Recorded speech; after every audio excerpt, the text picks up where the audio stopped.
안녕하십니까. 자생한방병원 한방내과 전문수련의 2년차 공건식입니다. 오늘은 퇴행성 반월판 손상 환자에게 관절경을 통한 반월판 부분 절제술의 효과를 5년간의 추적 관찰을 통해서 살펴본 거짓 수술 대조군 연구입니다. 시작하도록 하겠습니다. 먼저 목차를 살펴보도록 하겠습니다. 저널과 저자에 대해서 소개를 하고 그 다음에 논문의 도입부를 소개하도록 하겠습니다. 이후 논문의 방법론과 결과 그리고 고찰 및 결론에 대해서 말씀드리도록 하겠습니다. 먼저 저널과 저자에 대한 소개입니다.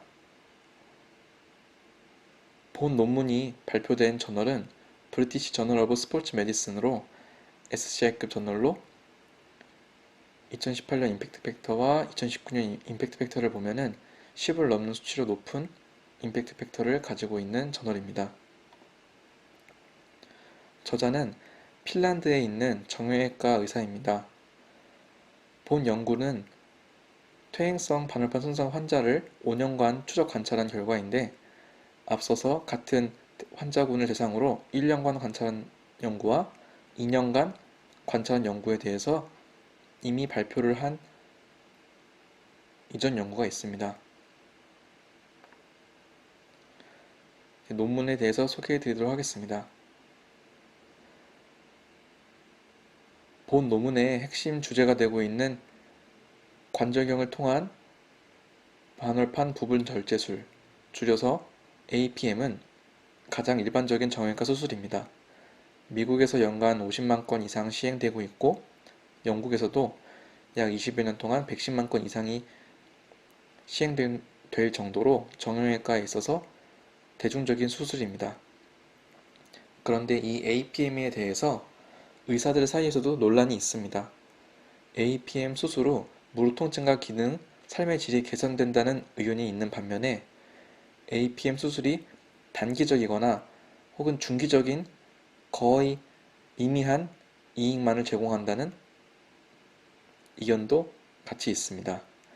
그래서 본 연구에서는 APM군과 거짓 수술군을 5년간 추적 관찰하여 무릎 기능과 방사선상 변화를 관찰한 연구입니다.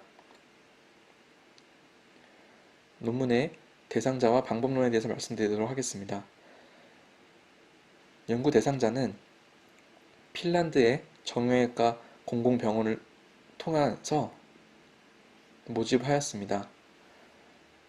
다기관, 무작위, 이중맹검화, 거짓수술 대조군 효능시험을 진행하였습니다.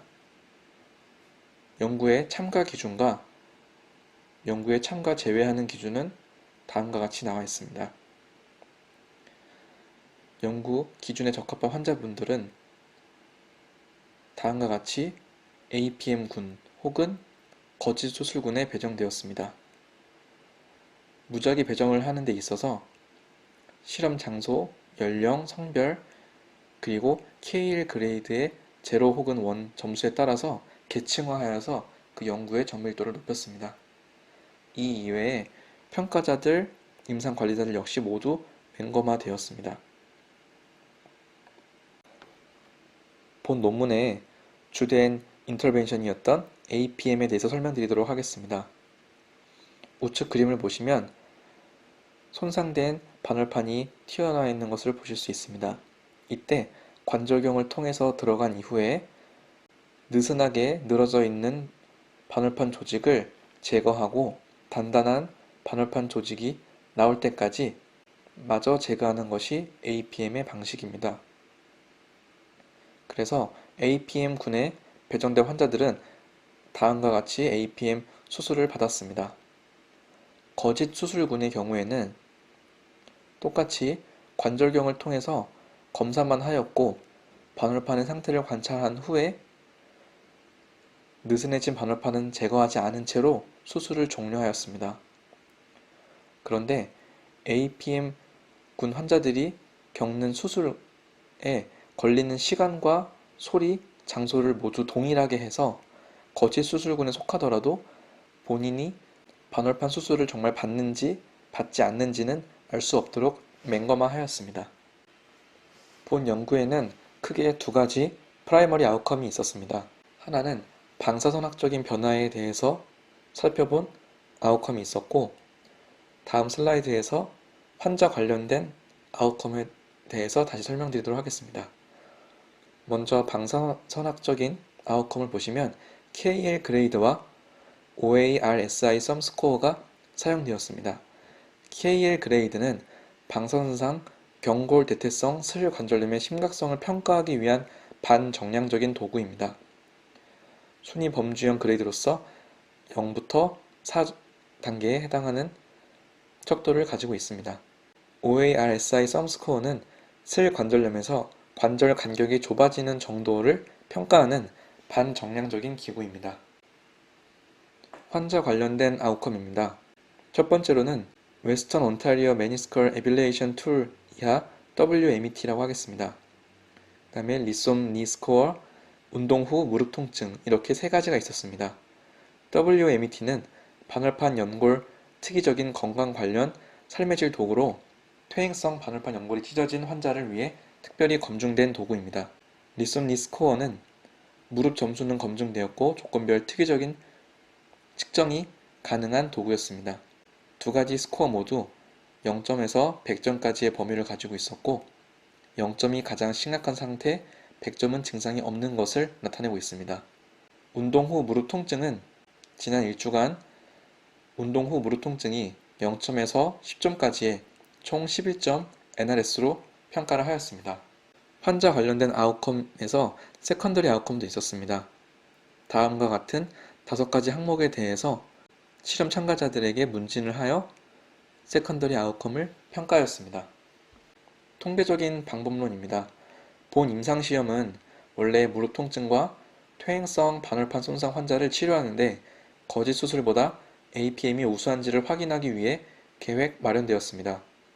기본적인 특성은 기술 통계학을 통해 분석되었고 프라이머리, 세컨더리 아웃컴을 분석하기 위해 로지스틱 회귀 분석을 사용하였습니다. 리니어 리그레이션 분석을 사용하여 부작위 층화 요인 및 합계 점수의 기준선 값에 대해 조정된 OARSI 썸 스코어를 분석할 수 있었습니다. 기준선 및 2, 6, 12, 24, 36, 48, 60개월에 평가된 환자 관련 결과의 1차 분석에 본 저자들은 믹스드 리니어 리그레이션 모델을 사용하였습니다. 모든 통계적 분석은 ITT에 기반하여 수행되었습니다. 크로스오버의 빈도가 낮았기 때문에 퍼 프로토콜 분석은 실시하지 않았고 모든 추정 결과는 95% 신뢰 구간으로 보고되었습니다. 연구의 결과에 대해서 말씀드리도록 하겠습니다. 왼쪽에 있는 피겨 1을 보시면 연구 대상자의 모집 과정이 나와 있습니다. 빨간색 박스 친 곳을 보시면 결국 연구에 적합한 환자 205명 중 기준에 맞는 146명이 무작위가 되었고 APM군이 70명, 거짓 수술군이 76명이 배정되었습니다. 배정 후 베이스라인에서의 기본적인 특성을 확인하였을 때 APM군과 거짓 수술군의 기본 특성은 유사하였습니다. 수술 5년 후 APM군의 72%와 거짓 수술군의 60%가 방사선상 경골대퇴 슬관절염의 1등급 이상의 진행을 보였습니다. KL 그레이드의 Adjusted Absolute Risk Difference는 13%로 나타났습니다. 신뢰 구간이 마이너스 2%에서 28%로 나타났습니다. OARSI 썸 스코어는 Adjusted Absolute Difference가 0.7이었으며 신뢰 구간이 0을 포함하지 않는 모습을 보여주고 있습니다. APM군에서 진행률이 더 높았습니다. 우측에 피겨 2를 보시면 빨간색 언더바로 하이라이트한 부분을 보시면 오른쪽에서 X쪽의 끝쪽에 높이 있을수록 환자들은 더 많이 골관절염으로 진행된 것을 나타냄을 알 수 있습니다. 즉, APM군에서 보다 더 골관절염이 진행된 것을 확인할 수 있었습니다. 환자 관련된 프라이머리 아웃컴에 대한 내용입니다. APM군 및 거짓수술군 모두 무릎 증상과 기능이 지속적으로 개선되었습니다. 두 군 간에 관련된 차이는 없었습니다. 테이블 2의 우측 붉은 박스 부분과 피겨 3의 제일 우측 60개월에서의 팔로우업 부분을 보시면 실험군과 대조군 모두 유사한 결과를 보이는 것을 알 수 있습니다. 환자 관련된 아웃컴 중에서 세컨더리 아웃컴에 대해 살펴보도록 하겠습니다. APM군에서 8명, 거짓수술군에서 8명이 증상이 충분히 심각하여 군 할당을 비맹검화하였습니다. 실제로 수술을 받은 군이나 거짓 수술을 받은 군이나 크로스오버의 비율이 매우 낮게 나왔습니다. 그리고 테이블 3를 보시면 세컨더리 아웃컴 중에서 붉게 표시한 부분을 보시면 기계적인 증상의 유무에서 유의하게 차이가 났습니다. APM군에서 더 높은 비율로 기계적 증상을 보고하였습니다. 또한 연구 기간 및 추적 관찰 기간 동안 심각한 부작용은 관찰되지 않았습니다.